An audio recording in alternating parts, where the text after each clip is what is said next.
ഞാൻ പറഞ്ഞ വിഷയം മറക്കണ്ട. വാഴക്കാട് സ്ഥിരം ഖണ്ഡനം നടത്തി, മുജാഹിദ് പൊട്ടിരണ്ടായി. നാദാപുരത്ത് ഖണ്ഡനം അഞ്ചാമത്തതാണിത്. സെലഫി വിചാരിക്കണ്ട ഇവിടുന്ന് തലയൂരാൻ കഴിയൂന്ന് വിചാരിക്കണ്ട കേട്ടോ. നിങ്ങൾ നാദാപുരത്ത് നിങ്ങൾ വന്നോ, ഇൻഷാ അല്ലാഹ് അള്ളാഹു എനിക്ക് ആരോഗ്യവും ആയുസ്സും തരുന്ന കാലത്തോളം നിങ്ങളെ ഓരോന്നിനും മറുപടി പറഞ്ഞിട്ടല്ലാതെ നാദാപുരം ഖണ്ഡനം നിർത്തുന്ന പരിപാടിയില്ല. എനിക്ക് കേട്ടോ മൗലവി, നാദാപുരത്ത് 5 ഖണ്ഡനം നടത്തി.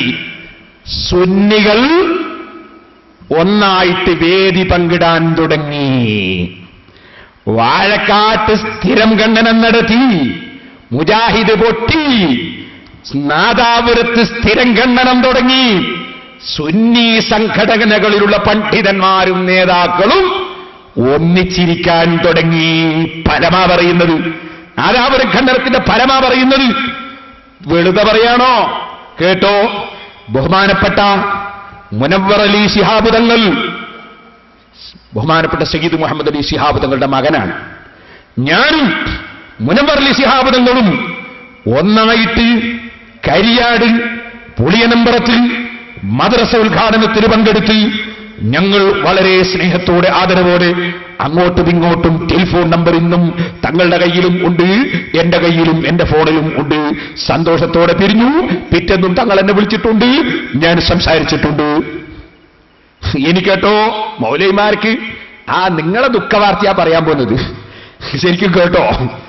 രണ്ടാമത്തത് കേട്ടോ മൗലവിമാരെ, ബഹുമാനപ്പെട്ട കോട്ടുമല ഉസ്താദിന്റെ മകൻ ബഹുമാനപ്പെട്ട ബാപ്പു മുസ്ലിയാർ അവറുകളും വിനീതനായ ഞാനും പേരോട് പള്ളി ഉദ്ഘാടനത്തിന് ഒന്നിച്ച് വേദി പങ്കിട്ടു. 2 ഇനിയും കേട്ടോ, ബഹുമാനപ്പെട്ട സയ്യിദ് മുഹമ്മദ് അലി ശിഹാബ് തങ്ങളും ബഹുമാനപ്പെട്ട കാന്തപുരം ഉസ്താദും ഒന്നിച്ച് വേദി പങ്കിട്ടു. കേട്ടോ മൗലവിമാര്, കേട്ടോ എന്താ ഖണ്ഡനത്തിന്റെ ഫലം.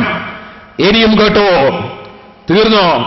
ഇനി ഇൻഷാ അല്ലാഹ് ഞാൻ മനസ്സിലാക്കുന്നു, മംഗലാപുരത്തിൽ 7-ാം തീയതി പമ്പയിൽ എന്ന് പറയുന്ന മംഗലാപുരം ജംഗ്ഷനിൽ ഒരു വലിയ കോടിക്കണക്കിന് ഉറുപ്പിക ചെലവ് വരുന്ന വലിയ പള്ളി നിർമ്മിച്ചിട്ടുണ്ട്. അതിന്റെ ഏറ്റവും ടോപ്പ് കമ്മിറ്റിയിലുള്ള ആളാണ്, കമ്മിറ്റിയുടെ ടോപ്പ് സ്ഥാനത്തുള്ള ആളാണ് ബഹുമാനപ്പെട്ട കാന്തപുരം ഉസ്താദും ഉള്ളാൾ തങ്ങളും ഉപദേശക സമിതിയിലും കമ്മിറ്റിയിലും. അതിന് തറക്കല്ലിട്ട് ഞങ്ങളെല്ലാവരും വന്നുണ്ട്. അതിന്റെ ചെയർമാൻ ഏനപ്പൈ അബ്ദുള്ള സാഹിബാണ്. അതിന്റെ കമ്മിറ്റിയിൽ വിനീതനായ ഞാൻ മെമ്പറാണ്. ആ പള്ളിയുടെ ഉദ്ഘാടനം വരുന്ന 7-ാം തീയതിയാണ്. ജനറൽ സെക്രട്ടറി മുൻതസലി എന്ന് വിളിച്ച് പറഞ്ഞിട്ടുണ്ട്.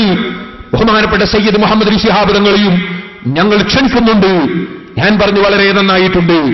ഇൻഷാ അല്ലാഹ് തങ്ങൾക്ക് ആരോഗ്യമുണ്ടെങ്കിൽ, സൗകര്യം കിട്ടിയെങ്കിൽ ഞാൻ മനസ്സിലാക്കുന്നു 7-ാം തീയതി തങ്ങളവറുകളും ഉസ്താദും വിനീതനായ ഞാനുമൊക്കെ ആ പള്ളി ഉദ്ഘാടനത്തുണ്ടാകുമെന്ന് ഞാൻ മനസ്സിലാക്കുന്നു. അല്ലാഹു തൗഫീഖ് ചെയ്യട്ടെ. ഞാനിത് പറഞ്ഞു വന്നത് മൗലവിമാര് ശരിക്കും മനസ്സിലാക്കി വെക്കാനാണ്. നിങ്ങളിവിടെ മുജാഹിദാശയം പ്രചരിപ്പിക്കാൻ വേണ്ടി ഇവിടെ വന്ന് പ്രസംഗിക്കാൻ തുടങ്ങിയല്ലേ?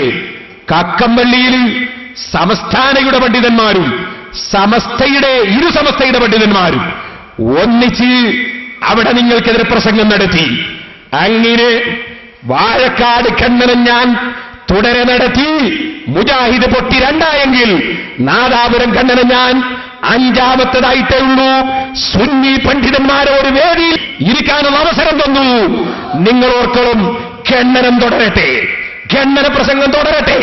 മൗലവിമാരെ, മൗലവി ഇപ്പൊ സങ്കടം പറയുന്നു, ഞാനങ്ങനെ ദൂരെ വരണ്ടേ? ആദ്യം വരുമ്പോ അടുക്കളയിൽ ഇറങ്ങി വന്നായിരുന്നോ? എന്തായാലും ആലോചിച്ചത് നാദാപുരത്ത് ഖണ്ഡനത്തിന് വരുമ്പോ? ഇപ്പോഴോ? എന്നാൽ